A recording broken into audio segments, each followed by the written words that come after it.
Hello मेरे प्यारे बच्चों, आप सभी का फिर से एक बार ऋतु में आज इस प्यारे से चैनल पर स्वागत करते हैं और आपके लिए एक छोटी सी मोटिवेशन शायरी पेश करते हैं। सपने बड़े रखो मेरे बेटे, सपने बड़े रखो मेरे बेटे, डर छोटा पड़ेगा। सपने बड़े रखो मेरे बेटे, डर छोटा पड़ेगा। संघर्ष बहुत लंबा है, संघर्ष बहुत लंबा है, फल मीठा मिलेगा। संघर्ष बहुत लंबा है, फल मीठा मिलेगा। जो रोज खुद से जीतता जाएगा, जो रोज खुद से जीतता जाएगा, वही एक दिन इस दुनिया में सफल हो पाएगा, वही एक दिन इस दुनिया में सफल हो पाएगा। इसी प्यारी मोटिवेशनल लाइन के साथ हम आज पढ़ेंगे बेटा प्रैक्टिस सेट 4.4 और उसके कुछ कंसेप्ट। कंसेप्ट क्या है? बहुत इजी है, बताता हूं, आप थोड़ा सा सब्र करो। सब्र क्या करना है सर मेरे प्यारे बच्चे? अब पढ़ना क्या है कि ब्रोकरेज के बारे में। अबे ब्रोकरेज क्या है, किस पर मिलता है, जब बेचोगे तब क्या होगा, जब खरीदोगे तब क्या होगा, ये सारी बातें बताएंगे। ठीक है, अब मुझे बता कि ये जो मान ले हमारे पास मार्केट वैल्यू है एक शेयर का 100, तो क्या कर रहा है, इस शेयर को परचेस कर रहा है। क्या कर रहा है मेरे बच्चे? परचेस कर रहा है। ठीक है, अब इस पर मान ले ब्रोकरेज जो है वो जीएसटी है उसका 18%। बात आ रही है समझ में? कितना परसेंट है? 18%। और तो क्या कर रहा है? परचेस कर रहा है। ठीक है, तो अब 100 क्या है ये सर? 100 क्या है सर? मार्केट वैल्यू है। क्या है? Market value. तो 18% ऑफ मार्केट वैल्यू। ब्रोकरेज कभी भी किस पर मिलता है मेरे बच्चे? सर मार्केट वैल्यू पर मिलता है। किस पर मिलता है? Market value. जैसे कि डिविडेंड जो है, डिविडेंड किस पर मिलता है? फेस वैल्यू पर मिलता है। वैसे ही ब्रोकरेज किस पर मिलता है? मार्केट वैल्यू पर। ओके, तो अब मुझे बता इसकी प्राइस क्या हो गई? यहाँ पे क्या बोला? Eight the time of buying share market value plus brokerage. तो मुझे बता मेरे बच्चे, मार्केट वैल्यू प्लस ये ब्रोकरेज क्या हो गया? 18। ओके, मतलब तू क्या कर, तुझे एक शेयर कितने को मिला बेटा? 118। अब तो मान ले ऐसे तूने 1000 शेयर तूने ले लिए। ओके, इंटू क्या करेगा मेरे बच्चे? सर 1000 कर लेंगे ना सर? इस बात के सर आपको नहीं समझ में आ रही क्या? ठीक है, तो 118 गुना अगर 1000 करोगे तो मुझे बताओ ये कितना मिला? सर 1,18,000। कितना आया बच्चे? 1,18,000। एक्चुअल में शेयर का जो प्राइस है वो कितना है मेरे बच्चे? सर वो है 1 लाख। और ये 18,000 क्या है? ये 18,000 ब्रोकरेज है। क्या है? ब्रोकरेज। बात आ रही समझ में? ये जब तू खरीदी करेगा तब की बात है। अब जब तू मान ले तुझे इसको बेचना है, क्या करना है? तुझे इसको बेचना है, तब मान ले जो प्राइस है, तब मान ले इसका दुगना हो गया। अगर तेरा नसीब इतना अच्छा है ना, तूने ये लिया है, 100 रुपए को लिया है और तू बेच रहा है, और तू जब बेच रहा है तब मार्केट वैल्यू इस शेयर की मान ले 200 रुपए होगी। कितने रुपए हो गई? 200 रुपए। अब थोड़ा सा गहराई समझने का प्रयास कर। ठीक है, अब मान ले कि 200 रुपए हो गई, तो अभी बाबू 200 रुपए हो गई। इस पर 18% जब हम जीएसटी लगाएंगे, इस पर 200 रुपए पर 18% ऑफ 200, ये देखो 18 है अपॉन में 100 आएगा, इंटू हम करेंगे 200, zero zero cancel, zero zero cancel, तो 18 इंटू 2 कितना आया मेरे बच्चे? सर ये आया 36। मतलब तुझे समझ में आ रहा है कि एक शेयर पर तुझे जीएसटी मान ले ब्रोकरेज के रूप में, ब्रोकरेज का जीएसटी वो मान ले 36 रुपए तेरे को देना पड़ेगा। अब इस समय वो ऐड नहीं हो रहा है, इस समय वो ऐड नहीं हो रहा है। बातों को और समझने का प्रयास कर, है ना? तेरे पास कितने शेयर है बाबू? सर 1000 शेयर है ना सर? कितने शेयर है? 1000 शेयर है सर। ओके, अब तू तो बहुत बड़ा खुश होगा कि सर देखो यार, लिए थे अपन 1 लाख में, बेच रहे इसको अपन 2 लाख, मतलब प्रॉफिट इज प्रॉफिट। ना ना ना ना ना, ऐसा नहीं होता। ठीक है, ऐसा नहीं होता है। ठीक है, कैसे होता है सर? जब तूने लिया तब 18,000 तूने ब्रोकरेज के रूप में दिया। जी हाँ सर, बिल्कुल दिए। अब तू जब बेच रहा है ना बाबू, जब तू बेच रहा है, ठीक है, तब 36 गुना फिर तुझे 1000 करना पड़ेगा मेरे बच्चे। क्या करना पड़ेगा?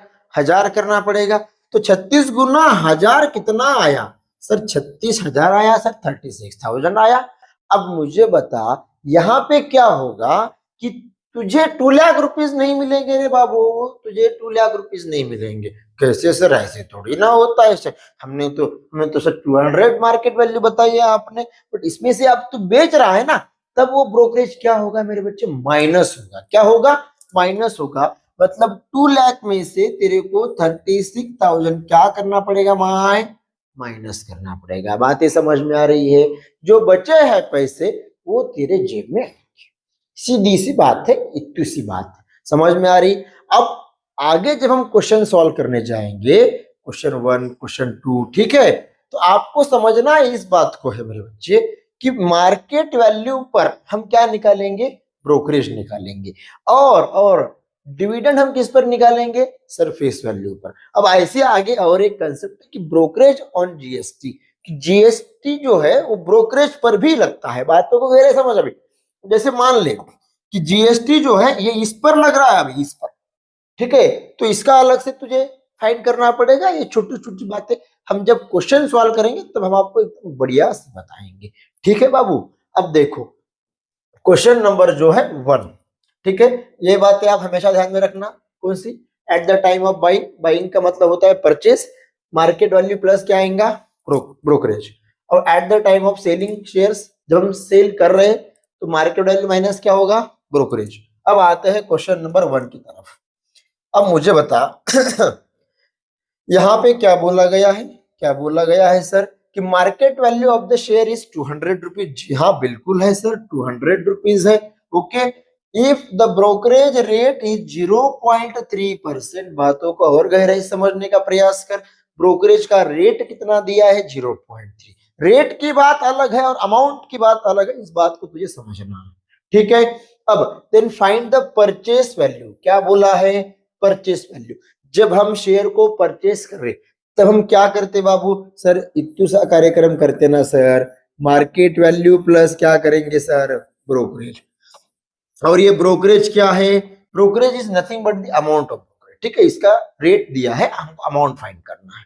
तो अब इसको लिखेंगे कैसे वो बताऊंगा मैं तुमको। ठीक है, अब समझ, है ना? सारी बातें समझ गया तू? ठीक है, बहुत बढ़िया, है ना? अब देख बेटे, अब देखो यहाँ पे क्या है? यहाँ पे क्या है बेटा कि मार्केट वैल्यू कितना दिया गया है सर? कि मार्केट वैल्यू दिया गया है सर 200 रुपए। ओके, जी हाँ। रेट ऑफ ब्रोकरेज जो है, rate of brokerage, okay, rate of brokerage ये कितना है सर? ये है सर 0.3%। तो अमाउंट कितना हुआ? मतलब अमाउंट ऑफ ब्रोकरेज ये कितना हो जाएगा सर? ये हो जाएगा 0.3% ऑफ 200। तो मुझे बता 0.3 अपॉन में क्या होगा मेरे बच्चे? सर 100 होगा। यहाँ पे 200 है। ओके, बातें समझ में आ रही है? जी हाँ सर। 0 0 कैंसिल, 0 0 कैंसिल, तो ये कितना आ गया? 0.6 आ गया। बट ये रुपीस की बात चल रही, मतलब अपन 0.6 तो नहीं बोलते ना, आगे एक जीरो लगा देंगे अपने मन से। ठीक है, तो आप मुझे बता परचेस वैल्यू क्या होगा? परचेस वैल्यू, है ना? परचेस वैल्यू ये क्या होगा सर? ये मार्केट वैल्यू प्लस होगा सर ब्रोकरेज। बात आ रही समझ में? जी हाँ सर। मार्केट वैल्यू कितना है सर? 200 है सर। और ये कितना है बाबू? 0.6। तो कितना आया? 200.6। बट लिखेंगे क्या? 200.60 रुपये लिख देंगे, बातें खत्म। ठीक है, समझ में आ रही है बातें? जी हाँ सर। अब आएंगे नेक्स्ट क्वेश्चन। क्वेश्चन नंबर 2 में क्या बोला गया है? क्या बोला गया है सर कि एक शेयर है, यहाँ पे क्या हो रहा है कि बेच रहे हैं। जब बेच रहे हैं तब क्या होता है तुझे पता है कि मार्केट वैल्यू माइनस क्या होता है बाबू? ब्रोकरेज होता है। ठीक है, for the market value of ₹1000 कितना है? 1000। ओके, ब्रोकरेज इज पेड, है ना, at the rate of 0.1%। Brokerage कितना है और रेट ऑफ ब्रोकरेज कितना है 0.1%। तो what is the amount received after the sale, है ना, हमें क्या निकालना है कि amount received after the sale निकालना है, मतलब जब हम बेच रहे हैं, बेचने के बाद हमें कितना अमाउंट मिला वो निकालना है। तो उसके लिए क्या करना है, क्या करना है सर, बहुत इजी है बात। क्या है, क्या है सर, क्या है, अब देखो, जैसे अब देखो बेटा क्या है सर इसमें, है ना, अब क्या करना है, अरे अरे हाँ, तो मार्केट वैल्यू कितना है सर, मार्केट वैल्यू 1000 है ना सर। अच्छा, हाँ, रेट ऑफ ब्रोकरेज कितना है सर, रेट ऑफ ब्रोकरेज है 0.1%। ओके, अब है ना, अब डायरेक्टली हम आपको सवाल करके बताते हैं कि amount received after the sale, amount received after the sale, तो मुझे बता ये क्या होगा, मार्केट वैल्यू माइनस क्या होगा, ब्रोकरेज। यहां पर ही हम फाइंड कर लेंगे बेटा, मार्केट वैल्यू क्या है सर 1000 है ना सर, माइनस ब्रोकरेज अभी अपन ने फाइंड करा क्या, नहीं करा, तो उसको फाइंड कर ले, 0.1% ऑफ 1000, मुझे बता ये 1000 हुआ, माइनस ये 0.1 अपॉन में 100 इंटू में ये 1000 आया। अब मेरे बच्चे ये 2 zero cancel, 2 zero cancel, 0.1 into 10 क्या आता रे बाबू, सर इतना नहीं आता क्या हमको, क्या पागल समझेगा तुमने सुबह सुबह वीडियो बना के, है ना। तो 1000 - 1 आएगा सर, तो 1000 - 1 कितना आया पिल्लू, सर 999 रुपीज। क्या बातें समझ में आ रही है, आशा करते हैं कि आपको ये 2 क्वेश्चंस और ये कंसेप्ट बहुत अच्छे से समझ में आ गए हो। बचे हुए 3 question, question third, fourth and fifth हमें नेक्स्ट वीडियो में डिस्कस करेंगे। तब तक आप खुद को अच्छे से, है ना, तैयार करो। किसके लिए तैयार करना है सर, अरे बाबू बोर्ड का पेपर आ रहा है माए, उसके लिए तैयार करना है तुमको। खुद पढ़ाई करो, ठीक है, अपने मम्मी पापा का रिस्पेक्ट करो, ठीक है, टीचर का रिस्पेक्ट करो,